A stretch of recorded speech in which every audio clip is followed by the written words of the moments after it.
The Westchester Museum of Anthropology and Archeology is Westchester University's teaching laboratory for museum studies and an absolutely fantastic resource for students, the campus, and the greater community.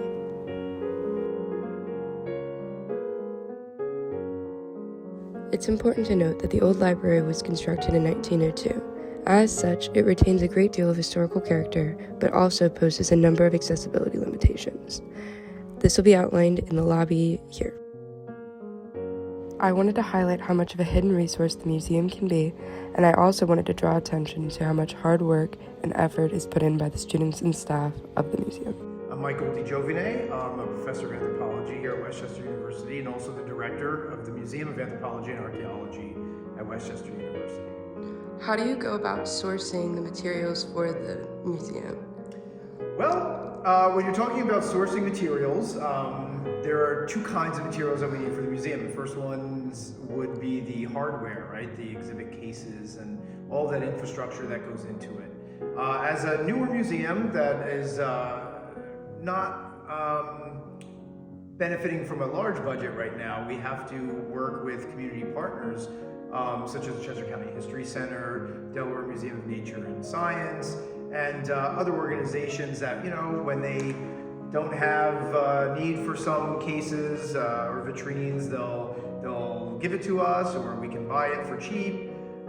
We build our own glass and vitrines with a partner, CNR Glass, and generally just kind of scrounge around for what we can. You know, that's a very common thing anyway in museums. We kind of make do with what we have, and we've been super fortunate that we work with lots of really fantastic partners in the community. In terms of artifacts, every exhibition is different.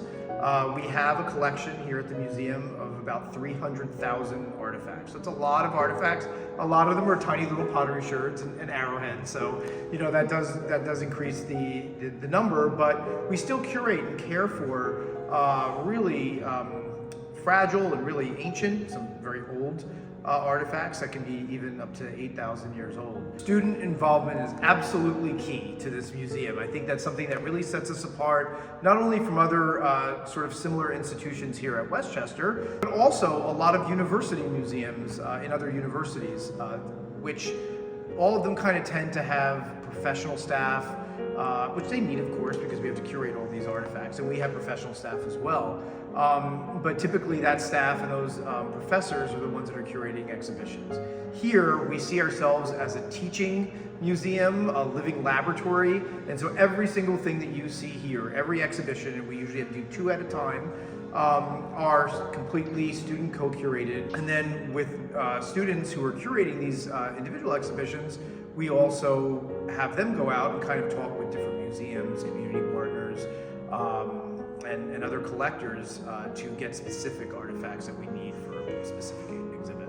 I think it's a really nice opportunity for students who are looking to gain experience. I guess it would be a nice thing to add to the portfolio that, you know, you helped design these exhibits for the Westchester University Old Library. So, with meticulously curated exhibits showcasing artifacts from across the globe, the museum fosters a deep appreciation for diversity.